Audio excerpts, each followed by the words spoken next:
Hi, water sign, Cancer, Scorpion, Pisces, the Sir Gem in here, Tarot Reader. So, water sign, alamin natin ang sitwasyon na na-encounter or may encounter mo. Just a reminder, this is a general reading. So, this may or may not resonate with you. So, don't take it personally. This is just a guide. This is also a timeless reading. So, kung mapanood mo ito sa ibang panahon at ibang pagkakataon, possible na nakatadhanang mapanood mo ang reading na ito. Maaaring mga advice and messages na mapupull out natin ay makatulong sa iyong sitwasyon. Also, please like, share, comment, and subscribe for more videos. Water sign, Cancer, Scorpion, Pisces, salamat sa pagsuporta at pagsubaybay sa ating channel. Na-appreciate ko lahat ng comments and messages nyo sa ating videos. Water sign, Cancer, Scorpion, Pisces, give me your energy. Water sign. You have Queen of Pentacles, an earth sign. Maaaring ikaw ay involved with an earth sign, Taurus, Virgo, and Capricorn. You have Seven of Wands, a fire sign. Possible na ikaw ay connected with a fire sign, Aries, Leo, and Sagittarius. And you have the King of Swords, an air sign. This is Gemini, Libra, and Aquarius. Possible na connected ka sa air sign. Okay. Water sign, Cancer, Scorpion, Pisces. Maaaring ito ay patungkol sa iyong business or career. Queen of Pentacles. This is all about your money, your career, or maaaring opportunity sa iyong work. It feels like may problema. May mga balakid, may mga hadlang, may mga challenges kang pinagdadaanan. Pero para bang hindi ka nagpapadala, hindi ka nagpapa-apekto, water sign. Nafe-feel ko na may mga hirap na pinagdadaanan ka pero kinakaya mo makasurvive. Queen of Pentacles is a kind of energy na very resilient. Ibig sabihin nun, sa dami ng mga problemang pinagdadaanan mo, hindi ka nagpapatinag. Hindi ka nagpapadala, hindi ka nagpapa-apekto. You have the King of Swords. Buo ang loob mo, makakayanan mong malagpasan yung mga balakid na yan sa buhay. Kung particular ito sa business mo, nafe-feel ko na, 'di ba? May mga kakulangan, hindi ka makapag-start, hindi ka makapagsimula, pero hindi yun balakid para bitawan mo yung pangarap mo, yung ninanais mo. Let us see the Seven of Wands in your energy. Give me the Seven of Wands for water sign, Cancer, Scorpion, Pisces.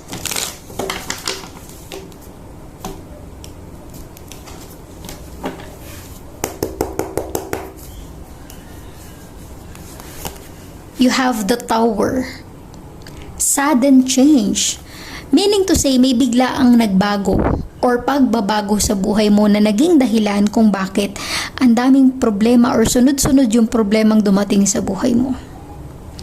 Water sign, Cancer, Scorpion, Pisces, lagi mong tandaan, yung sudden change na yan, yung biglaang pagbabago, lagi ang may dahilan, may purpose yan.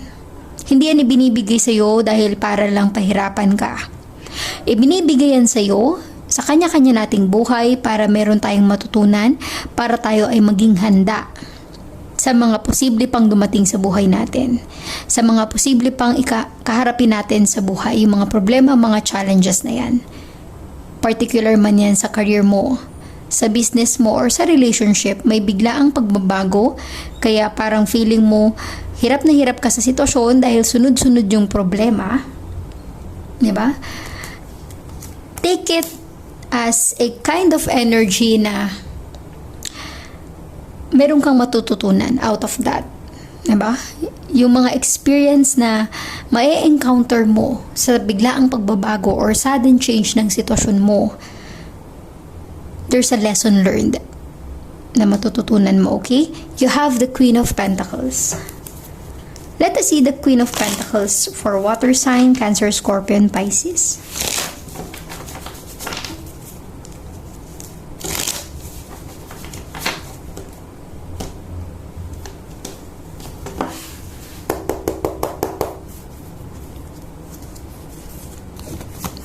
You have the Four of Wands, a fire sign.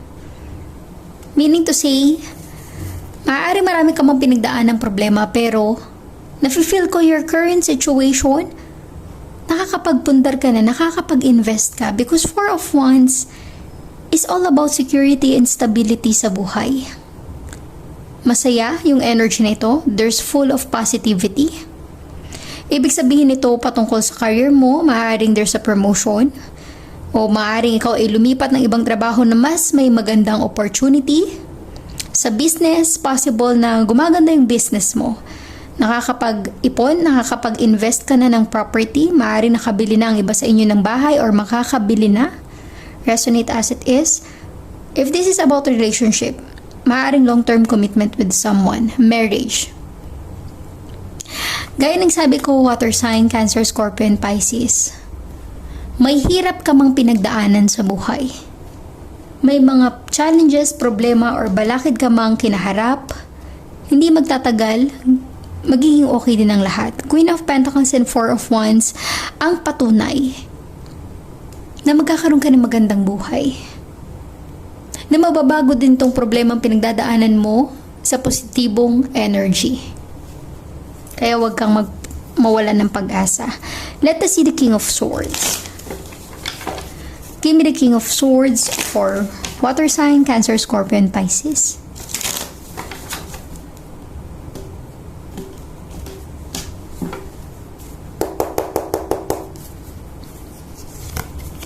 You have the Four of Cups, a water sign. Maaaring ikaw ay involved with a water sign, Cancer, Scorpio, and Pisces. Kapwa mo water sign. It feels like may mga taong nakagawa ng pagkakamali sa'yo. At nararamdaman ko na gusto nilang magbalik ng apology, humingi ng tawad, pero parang ayaw mo na silang pansinin. It feels like malalim yung pagkakamaling nagawa nila sa'yo. You have the King of Swords. You are ignoring the people na nang iwan sa'yo sa ere. Yung mga taong naging dahilan kung bakit nagkaroon ka ng problema sa buhay mo ngayon. Nafe-feel ko dito, water sign, na ayaw mo nang sayangin yung panahon mo sa mga taong binaliwala ka. Ngayon, ikaw naman yung nag-i-ignore sa kanila. You are ignoring or blocking other people around you. Kahit na humingi man sila ng sorry, parang ayaw mo na silang pakinggan or bigyan pa ng chance. Kung ano man yung pinagdaanan nyo, water sign. Parang move on ka na sa kanila. Let us get more energies for you. Water sign, Cancer, Scorpio, and Pisces.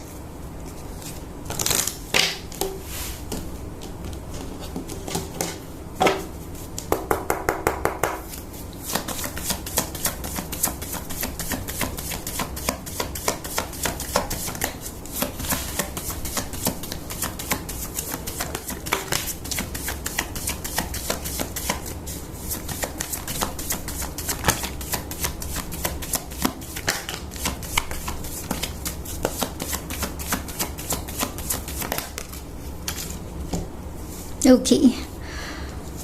Water sign you have here.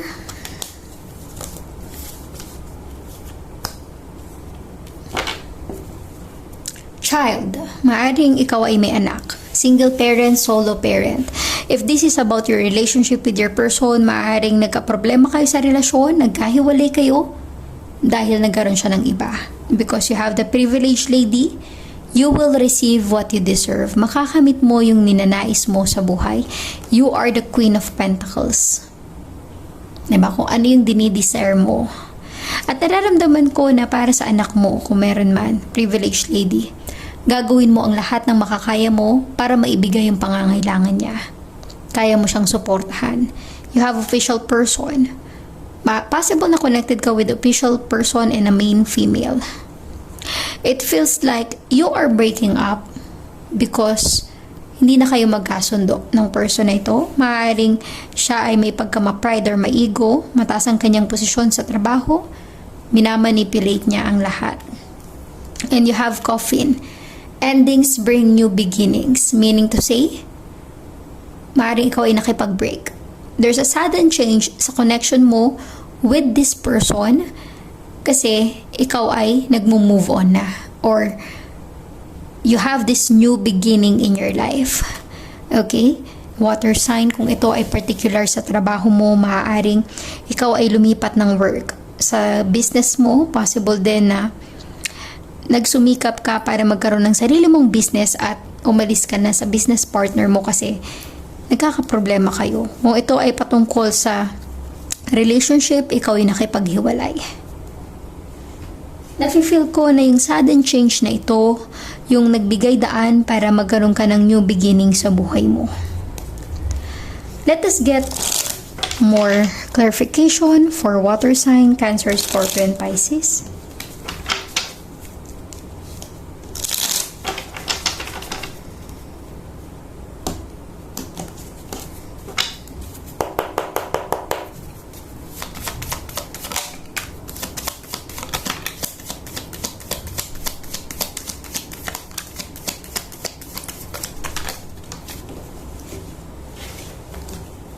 Okay.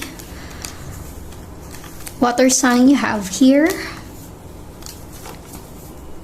7 of Cups, a water sign. Mga pangarap mo sa buhay, mga gusto mong marating, mga ninanais mong makamit. It feels like unti-unti mo nang nakakamit yung pinapangarap mo. 7 of Cups, fulfillment of your dreams, katuparan ng mga pangarap mo sa buhay. Kung dati parang feeling mo napaka-imposible, this time, walang imposible basta marunong kang mangarap. You have 2 of Wands, a fire sign. Pursue your passion. Pursue your dreams. Huwag kang bibitaw sa simpleng problema or challenges lang. Sa simpleng hirap ng buhay, huwag mong bitawan yung mga pangarap mo. May mararating ka. 2 of Cups, a water sign. Union, commitment, agreement, connection with someone. A potential connection with other person. Be ready. Possible na this is a relationship, maaaring this is a partnership patungkol sa business or sa trabaho. You have 4 of Wands, a fire sign. Again, security, stability. It feels like this is a long-term commitment para sa iba, marriage. Possible din na this is some kind of energy na you will acquire a property. Bibili ka ng sarili mong property para sa pamilya mo, para sa anak mo. Makakapagpundar ka ng sarili mong bahay. You have the Hangman energy. New perspective, new beginning. I'm really getting here, water sign, Cancer, Scorpio, and Pisces. There is really a new beginning in your life sa pagkakataong ito. Yung sudden change na yan, yung biglaang pagbabago, ito yung nagbukas ng daan for you to have this new beginning. Let us get more message for you. Water sign, Cancer, Scorpio, and Pisces.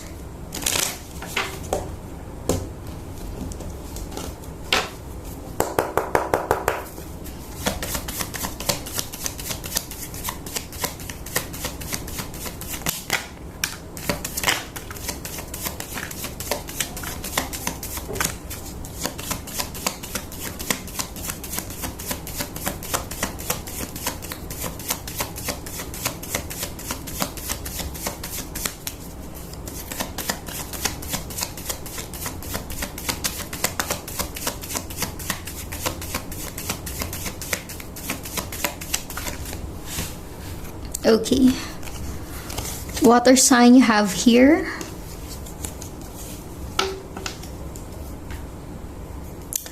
The Sword and Rose. Clarity, truth, revelation, solidarity, force, honor, protection, power. Diba? Security, stability in your life. Clarity, revelation of truth. Karmic relationship, fleeting triggers, turmoil, resentment, lessons, letting go, and loving you. Maaaring ikaw ay connected with your karmic person. You have Cupid's arrow. Have faith, love is coming, surprise invitation or meeting hesitation. Be ready, water sign. Para sa ibang water sign, Cancer, Scorpio, and Pisces, there's an opportunity of love that is coming into your life. You have soulmates. Soul connection, partnership, agreement, soul contract. Gaya na nakita natin kanina, there's a partnership na dumating or darating sa buhay mo. Be ready. Heart with a key. Welcoming love, meeting the one. Open your heart, getting together, perfect. And you have here love in your energy. Potential love connection.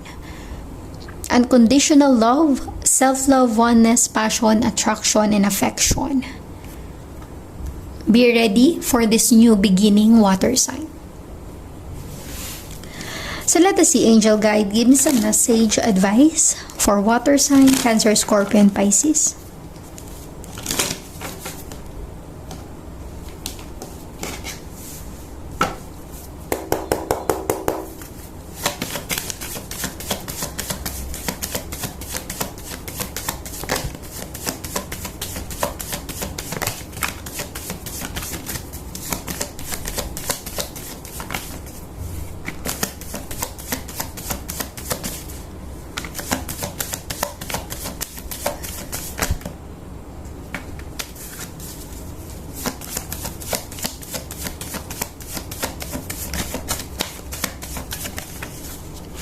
Okay, water sign, you have here